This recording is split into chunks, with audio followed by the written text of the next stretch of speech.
Banyak orang melihat satu fenomena yang sama, tapi menarik kesimpulan yang salah. TKI Indonesia di Jepang sering terlihat lebih bahagia, sementara warga Jepang sendiri dikenal lebih tertekan, lelah secara mental, bahkan kehilangan arah hidup. Lalu muncul kesimpulan cepat, orang Indonesia lebih bersyukur, atau orang Jepang memang mentalnya lemah.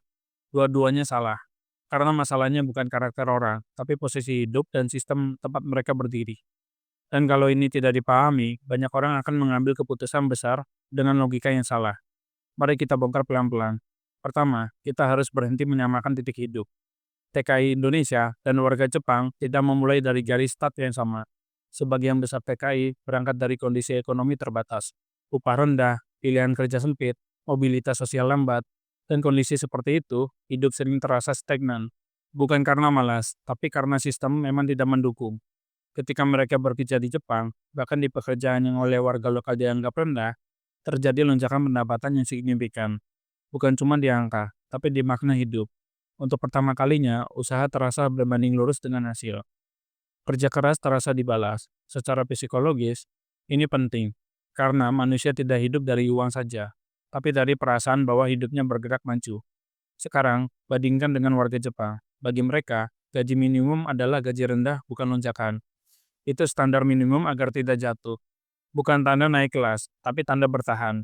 Artinya sama, gaji yang identik bisa berarti kemajuan bagi satu orang dan kebutuhan bagi yang lain. Disinilah banyak orang salah paham. Kebahagiaan bukan soal nominal, tapi soal arah. Tapi ini baru setengah cerita. Faktor yang dampaknya jauh lebih besar adalah uang itu dipakai di mana.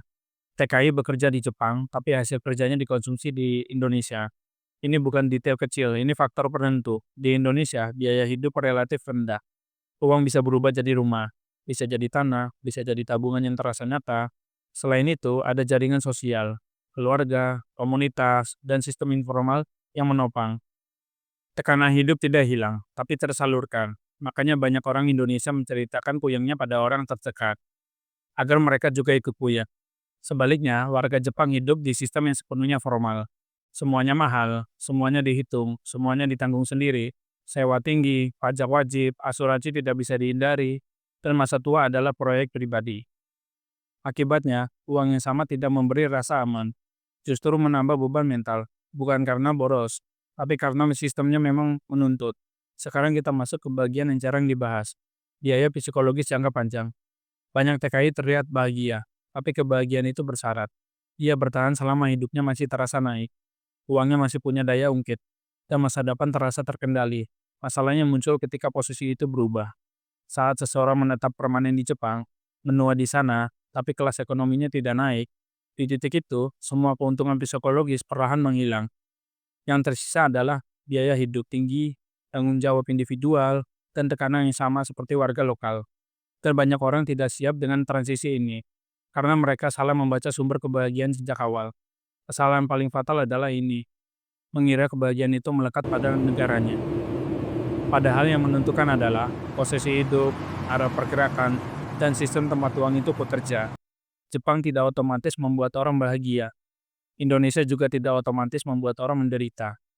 Yang menentukan adalah apakah hidupmu sedang naik atau sekedar berusaha tidak jatuh.